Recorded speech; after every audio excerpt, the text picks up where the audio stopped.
जितिले British ज्वाई विदेशी देह भारतीय मन भाषा नहीं केवल प्रेम एबे वीडियो हेउछि खूब भाइराल।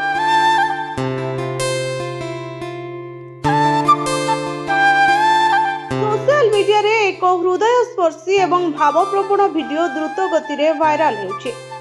वीडियो रे जड़े ब्रिटिश व्यक्ति तांको भारतीय पत्नीकर 89 वर्षीय अणआई को भेटिछते एवं तांकर सरल हावभाव हृदय जितिछे। एही वीडियोटी इंस्टाग्राम रो एक पेज रे शेयर करा जायछे। वीडियोटी रे देखा जाउछि जे कनोर तांको पत्नी को अणआई को भेटिछते सेमानको भितरे सेमिति किछि भाषार आदान प्रदान हेउडी। एहा सत्वे से भारतीय परंपरा को अनुसरण करी आईंकर पाद छुई आशीर्वाद नेउछते। जेजेमा मध्य तांको प्रेमर सहित आशीर्वाद देउछते। एही मुहूर्तटी एते हृदय स्पर्शी एवं भावप्रवण जे यह दर्शकों आखिरे लुह आनी देउछि। वीडियो सहित थिबा लेखाटी एही मुहूर्त को आहुरी स्वतंत्र करि देउछि।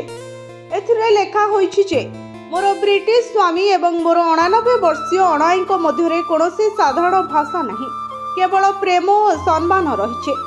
एही कैप्शन ने यह मध्य लिखा जाइछि जे एही मुहूर्त रे भाषार कौनसी माने ही नहीं केवल एक सरल व्यवहार ही यथेष्ट थिला जहाँ कनर को आउ विदेशी नुहे बरं परिवार एक अंश करदेला।